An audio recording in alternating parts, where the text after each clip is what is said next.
Hey y'all, it's Chad here, Adventure 101. So I'm doing my timing belts, water pump, replacing cam seals, crank seals. I wasn't supposed to be doing this weekend. I was supposed to be doing my valve covers, my knock sensors, but of course my timing belt failed, so now I have to do it. So what happened that I've sort of figured out what happened with my failure was my water pump went. This came off of my water pump. When I opened, was sitting kind of an angle. You could see it was rubbing the fan, timing cover number 2 with the fan on, pulley on it. It failed, took out the timing belt, which then I took the cover off. I'll shoot a picture in this video where it shows with the cover off. It's not as easy on your, when you don't have a supercharger. The supercharger does have a bracket that goes from the cone down to the face, so you can't just undo the bolts and peek to see what's going on. You actually have to remove all that stuff just to get it off, so that's what I did. But when I got it off, the timing belt was gone. It disappeared. It had nowhere to, so it was down, all of it bound up around here, what was left of it. Now, the problem with that was, one, it was a nightmare to get off, but two, it blew apart the lower timing cover. So obviously not reusable anymore. So that was something I wasn't expecting. So that's just something to keep in mind. If yours does that, it may not be as easy as just changing the timing belt. You may have to find that. Here in Canada, this part can be shipped to me in Kelowna from California for $153 for a piece of plastic. I have a buddy who's apparently got one for me. He's going to send it to me with his brother.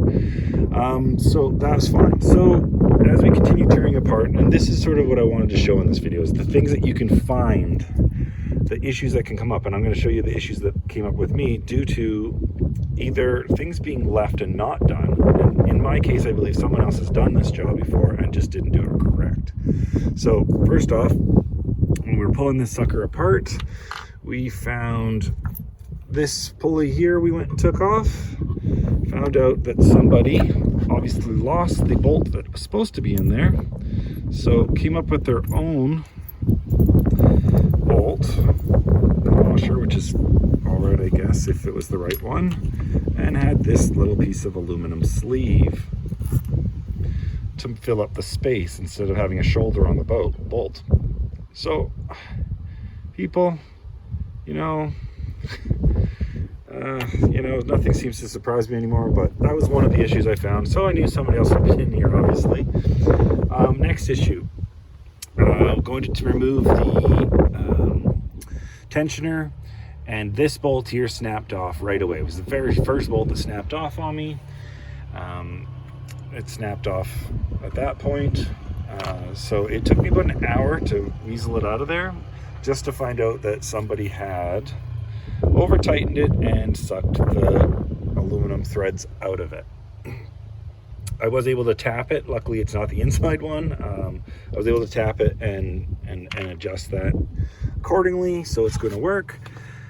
But that sort of was a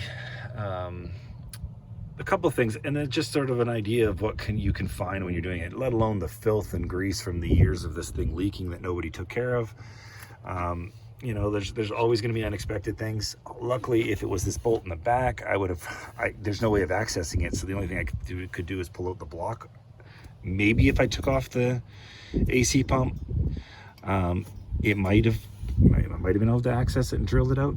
It would have been tough. I would have had a very shallow drill, but so there you go. Just sort of a heads up. There's more things that you can run into than you might think. Guys, use the torque specs.